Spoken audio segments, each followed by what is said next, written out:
Are we live streaming as well? Okay, great.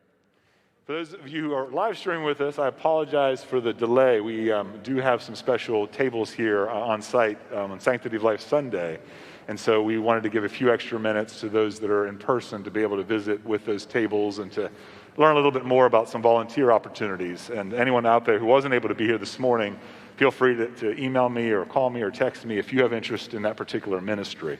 There's some really great things happening, though, both on the side of birth and abortion and also end of life and assisted suicide work that's going on in and through our church. So we're going to go ahead and get started because we do have a lot to cover. It's about 10:30 right now. So let's open in prayer. The Lord be with you. Oh, Father, how you love and treasure life. And Lord, that you call us to have life abundant. Lord, be with us here during our Sunday school hour. Lord, we're able just to share hearts. Lord, we're able to learn and to grow and learn more about great theology. But Lord, transform us. Allow us to be agents of the gospel. Lord, allow us to take what we learn through greats like C.S. Lewis and to be open to being able to share that gospel in our everyday life. And I pray this in the name of the Father, the Son, and the Holy Spirit. Amen. So, as you can see, what we're doing is Father Michael and I are generally speaking alternating weeks, although there's some conflicts on his calendar and mine, so you never know who you're going to get. But we hope that it's all working together consistently. Clearly, we watch each other's teaching and we pick up where we left off the week prior. And so those of you who are just joining us now or maybe missed last week, where we are in the book, and remember it's actually broken into multiple books, but we're in book 1. And today, my goal in my heart is that we'll be able to get through chapters 3 and chapters 4, okay? If you haven't read them yet, it's okay. I promise we're going to take the time to go through. But I do think it's edifying if you're able to read those chapters in advance. Fortunately, they're relatively short. They're relatively deep. But, you know, if you give it a half hour, an hour each week, you can keep up with those readings. So Lewis is saying, he starts out and he repeats what he's kind of brought forth in the preface and what he brought forth in chapters 1 and 2. But he says, you know, there are two odd things about people. And Stan says there's a lot more than two, but there are two strange things about humans. The first is that all of us, unless you're a psychopath, right, you're haunted by the idea of the sort of behavior that we as people ought to practice, right? The things that we ought to do. But secondly, we're haunted by the fact that we don't. That somehow there is this chasm, that there's this separation, right, between sort of morality or what's supposed to be and what is. And what's interesting is, again, Lewis and his genius says, I don't want to approach this from a perspective of talking about blame, okay, or guilt, right? He said, I just want to say that if this is true, that there is a chasm, there's a separation between these things, I want to look for the truth in that. In other words, what can we glean, right?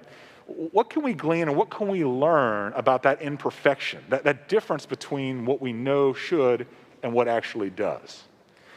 And so he draws, again, continues on the conversation, drawing a distinction between the laws of nature and moral law, okay? And so I was thinking about this, so I'll tell a short story just to highlight it, right? So I've always wanted, there's not a ton of things that I love, but I love being on the water around nature. And so I have a little canoe, and I always wanted to get a little trolling motor. And so I finally got my trolling motor, right? And I got a big car battery, and I hooked it up. And this is just 2 weeks ago. And so I'm out on my little lake, and I see the beautiful birds and the fish, and I'm not really paying any attention, but my trolling motor seems to be working because I'm moving across the lake. And I get about halfway across, and I kept feeling like a splash or something on my hand, but I never looked back or I never looked down because I was simply, you know, engrossed by all the birds and also the alligators. Well, then I finally looked down, and now I have 4 or 5 inches of water in the bottom of my canoe, and I'm in the middle of the lake. And the motor starts to cut out, right? And there's a big gator about 10 feet away, and I think, oh boy, this is the end of Father Bill, right? How will we ever explain this? But I managed, of course, to be able to row to the shore, and I was frustrated, right? But I couldn't be frustrated with the boat or my new motor or that battery. Why could I not be frustrated with them? Because they did what they do, right? In other words, gravity took hold. My big body plus that, 25-pound bat. It was too much, and the water came in the boat. So if anybody, I could be mad at myself, but I couldn't be mad at the boat. I said some things that I needed forgiveness for, probably. That is a silly little example, though, of the law of nature. We all understand that, right? I can't be angry when things do what things are designed to do. But what we're talking about here, and what Lewis says, is there's something different when we talk about human nature, right? Not what we do, but what we ought to do and what we ought not to do. And this is a very practical point, okay? Think about your neighbors. Think about doubting Dan, right? We always talk about doubting Dan. There has never been a better time, at least in my years of life, than right now to have a conversation with your neighbor about how things don't seem to be right. Would you agree with that? And depending on your neighbor's political leanings, right, you always got to be mindful of your audience, but there's endless news stories that we can go to. And usually you don't even have to go to them. Usually they're telling you about the craziness when you pull your garbage can out. They're asking for you to share Jesus with them. Did you know that? That's what's happening in that moment, right? They may not think that or realize that, but they're giving you an opening. And what questions might we ask based upon what we learn from Lewis? What might we say to that neighbor? Isn't man odd, right? Why is it you think that people do those things? Moreover, and this is the hard one when they look at you like you're crazy, why do you think it's wrong, right? And suddenly, you're having a theological conversation. It may not feel that way, but it's opening a door, right, to a deeper conversation about how they see the world and how they see God or the lack of God. And I think, again, as Michael and I continue to teach and we look at Lewis, trying to think real world, how can this play out in my conversations in the everyday really matters, right? And so, in this chapter, in chapter 3, Lewis kind of expects what doubting Dan might say as you go further into the conversation. He basically says, there are sort of three, what he calls inadequate explanations, okay? Three things that people may grab a hold of to say, well, look, this is why we sort of understand moral responsibility the way that we do, okay? Those things are, what is right is what is convenient. This is Bill's words, okay, borrowing from Michael's. 2 is what is right is what sort of pays or benefits us personally. Or 3rd, what is right is what helps the human race, okay? And that's sort of how I understand morality. I understand what is quote-unquote right, what is moral law. But then what Lewis does in his genius way is he sort of breaks it down. He said, well, let's talk about why that's not really adequate. And he starts with this idea of sort of convenience, if you will. And so trying to decide what's moral or immoral, right, in those terms is very difficult. And so the example I was thinking of is, how many of you have ever gone to, say, Publix on a rainy day? Anybody? Right? And what's really important on a rainy day? Parking space, right? Closest parking space possible. Everybody been there before, okay? And so when you get to Publix, particularly that one with Books A Million, what often do you find? There are no parking spaces, right? And you have to park way past Panera if you're lucky. And so you may be frustrated or irritated, right? But are you angry with all of those people that park their cars in the spots closest to the store? Truly. You might be mad at them, but in your heart of hearts, is it immoral for them to have taken those spaces? And your answer is, no, you don't have that thought. You're disappointed and frustrated, right? That's natural. But nothing immoral has occurred.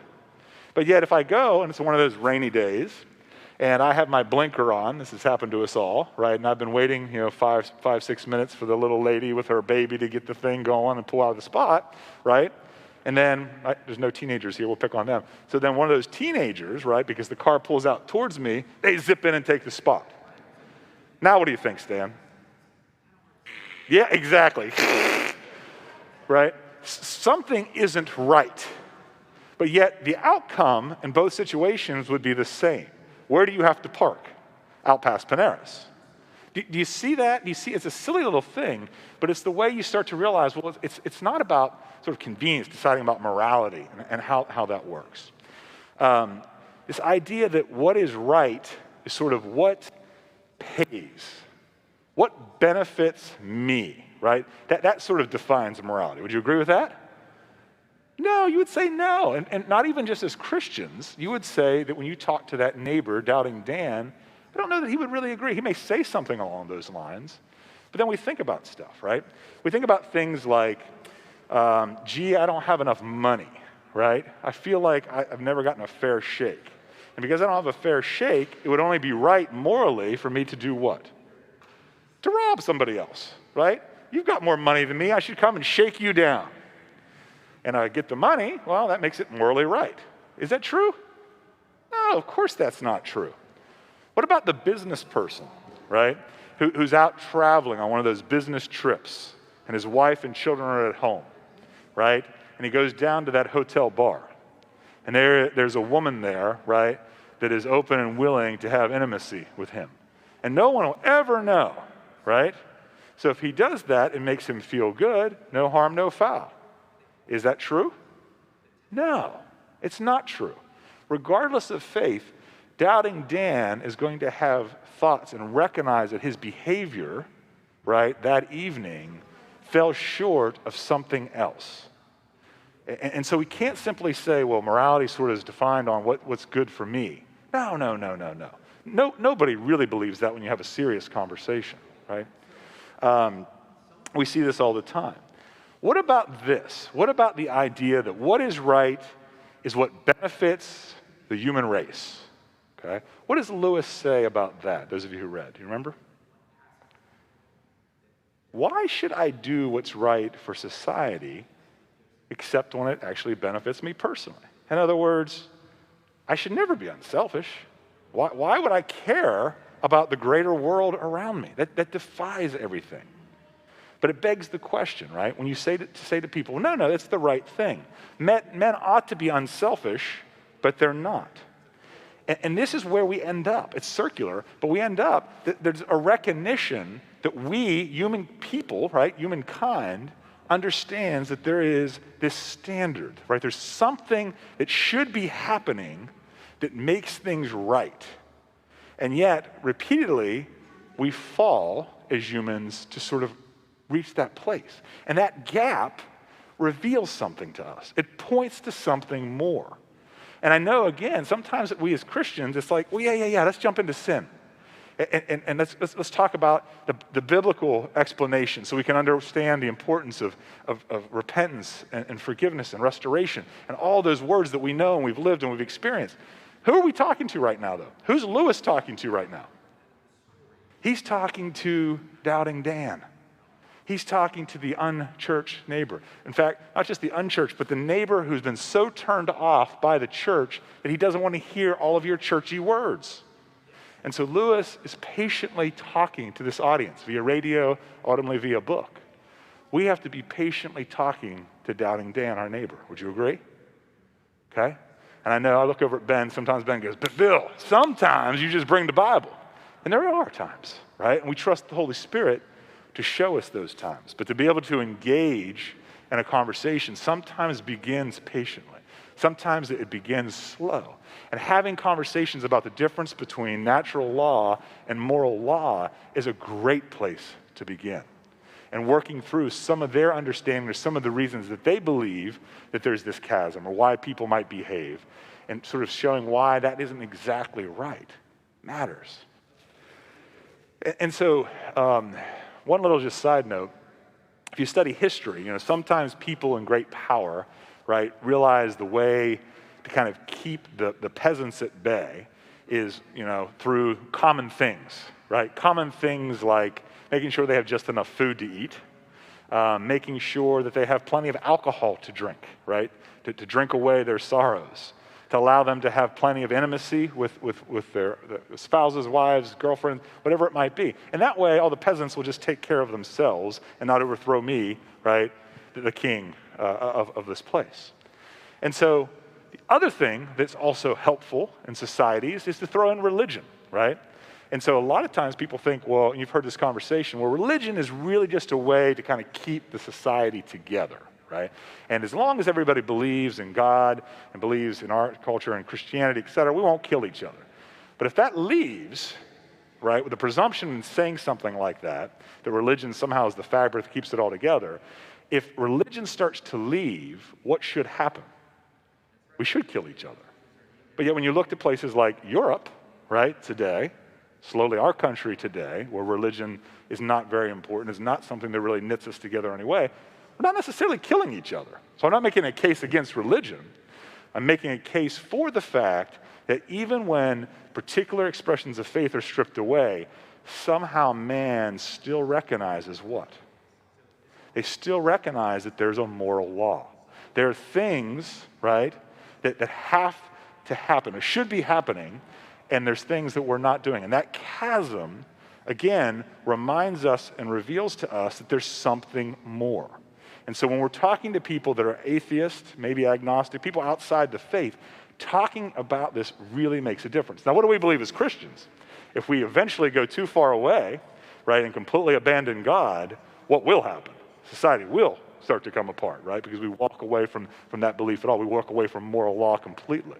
Because the sin, the benefit, the pleasure of whatever the wrongdoing is outweighs, right, that difference in the gap. Does that make sense to everybody? Okay. So why does Lewis spend this entire chapter kind of doing it? Well, because again, his goal is to get the people to say, there's something more. We have to point to this something more, right? And so it points to a reality beyond the physical world. There's some kind of universal moral obligation that exists. And if I can get to that place with my doubting Dan, right, my neighbor, then we have room for an intelligent conversation. So then we transition to chapter 4. And Lewis continues here, right? He continues to he starts out and he breaks it in, at least in that day and age, the way he describes it as well. There are kind of two worldviews, right? Or two views here. One is the idea of a materialism, a materialist, where basically nothing exists beyond the material world. Everything in the universe has come about by physical processes. It's purely physical, and therefore there's no real purpose or design. And by the way, there's also no designer, right, behind the scenes. And that's just how I see things. Or there are people that are religious, right? And his version of sort of explaining this is he says, the other view is the religious view. This is on page 22. According to it, what is behind the universe is more like a mind than it is like anything else we know. That is to say, it is conscious and has purposes and prefers one thing to another. And on this view, it made the universe, partly for purposes we do not know, but partly, at any rate, in order to produce creatures like itself. I mean, like itself to the extent of having minds. And that's the distinction. Again, see how that's all the further Lewis goes in talking about what it means to be religious. And he said, and really, you can divvy the world into these two sort of categories in terms of the beliefs. But he also says, if you want to be intellectually honest, okay, you can't use science to choose your belief, okay? In fact, he says, the more scientific somebody is, the more they would agree with him. Why is that? And I love his phrase, the something behind, right? The something behind always remains hidden in science, in a scientific approach, right? Because by its very nature, science is designed to observe. And as I was thinking about this, I thought about one of the great blessings of St. Peter's. I can't see it very well, but the stained glass windows, okay?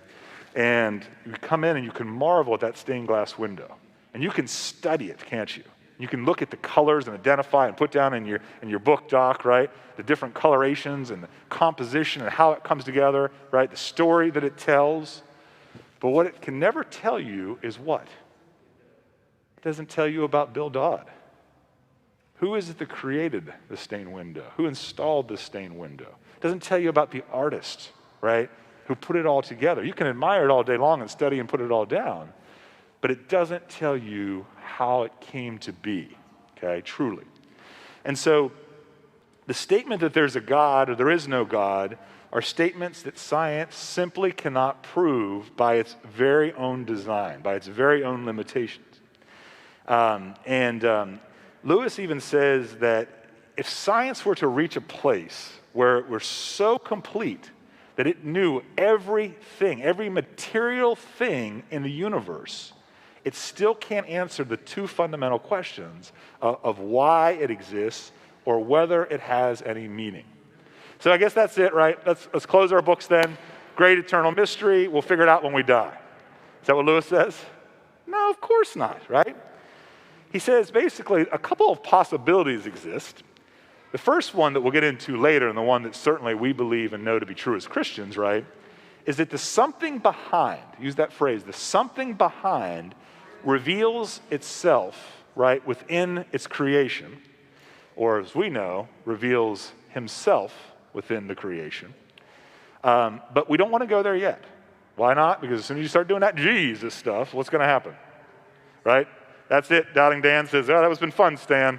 I'm going to bring my garbage can out at a different time, right, to avoid you. We don't need to go there quite yet. Lewis says, okay, but the second option, right, is that we have to consider that external observation will always fail you. The idea of using science will always fail you.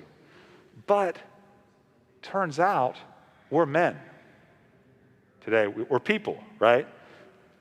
We're people, and because we're people, we don't just observe things, right?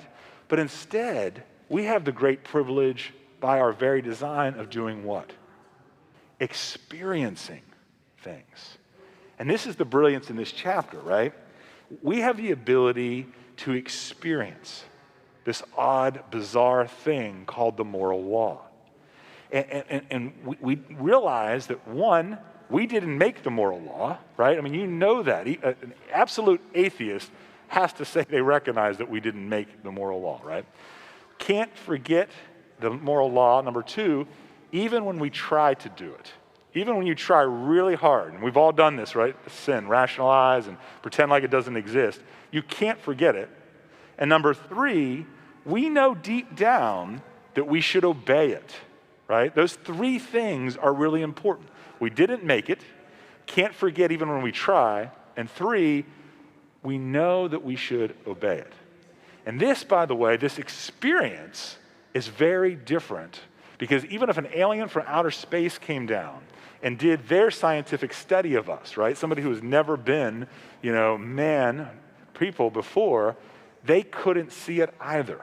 They could observe and make notes of how we act and we don't act, but until you experience it, it's something quite different. And so, again, in his genius, right, Lewis loves, that's why he can take things that are so hard and complicated and make it understandable at a very sort of layperson's perspective. And so he talks about the something behind. And he says, the something behind could not show itself to us as one of the facts inside the universe, no more than an architect of a house could actually be a wall or a fireplace in the house, right? The only way we could expect it to show itself would be inside ourselves, as an influence or as a command trying to get us to behave in a certain way. And that analogy, again, is a really important one. Now, somebody here might say, wait a minute, though. Actually, the architect did come into the house, right? In the form of what? Of who? Of Jesus, right? But remember, who are we talking to? And that brings us down a different path. So right now, we're simply talking to this neighbor, and we're asking them to consider this. Anybody have any questions about that point? It's a really important one, because when we start talking about our own experiences and taking it away simply from these generalizations, right, then we'll start to really get our neighbor into considering this idea of moral law. And if it exists, why does it exist? Where does it come from? What's its source? Why does it matter, right? So he isn't hearing, Dan's not hearing the name Jesus yet. But he's starting to wrestle with this idea of the existence of something more, right? Of the something behind, as Lewis says. So the last thing here that I would say that I think is a really good piece that I'd like for you to read, if you haven't, you're skimming through, but it's his little additional note that he adds. And he says, I want to clarify something. He says, I make it so black and white in terms of the idea of somebody being a materialist or somebody being a religious person. But he says, really, there's kind of this in between. In fact, there's a lot of this in between that people have bought into. And what he calls it the in-between view called the life force philosophy, is what he said, right? The idea of creative evolution. I think it feeds into being sort of agnostic, right? And he said, what's beautiful, what's so tempting, and why so much of the world has bought into this is that, it makes me feel good that like something, right, is going on bigger than me. Like, the universe is fantastic and like studying how incredibly intricate the bugs are, or the sunrise, or the gases that, all of that it gives me some assurance there's something bigger than me. And that gives me the warm fuzzies. Doesn't it give you the warm fuzzies? But I also like it because if I have to go into this religious stuff and this morality stuff, right, now there's this hard right and wrong. Now there's all these rules and these restrictions, and it governs what I can do and what I can't do, and it limits my ability to have just pure pleasure. So for me, I'll take both, right? I'll take that great belief that something more is out there, but I'm not going to worry too much about what it is or who it is, right? Because I don't want to get trapped in all this religious stuff that I have to behave under. That's where, again, Lewis is speaking into a culture that has bought into that in a real way. We had a discussion in clergy, and I didn't speak up, Michael, but I actually feel like this is a very similar time that we're in right now to that era, at least at this level. I think there's a lot of people that even who go by the name of Christian and the identity of Christian, that really have bought into more of this sort of life force concept. And those people are the people that we as Christians need to be engaging with and having real conversations with. And I think Lewis's book helps us have a good path to be able to have good, intelligent conversation. So I'm up against the hour. Yes, sir.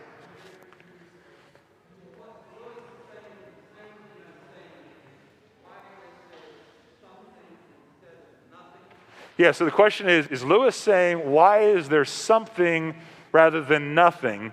In some ways, but it's more nuanced than that, in that he's saying, look, everybody already says that there is something in that, look at natural law, right? In other words, we can see that there are things that are material around us that act a certain way. Nobody disputes or disagrees about that.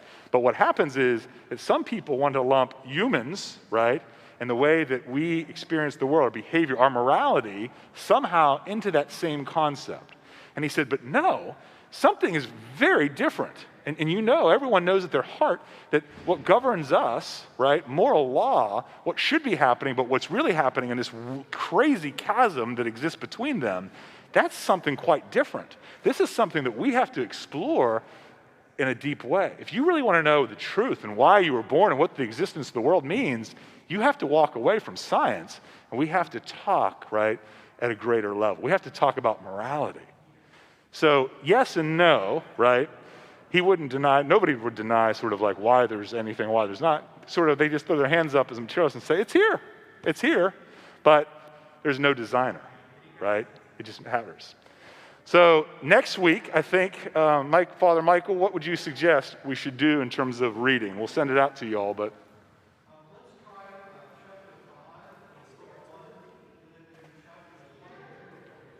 so 3 chapters, the last chapter of 1 and the first 2 of book 2, okay?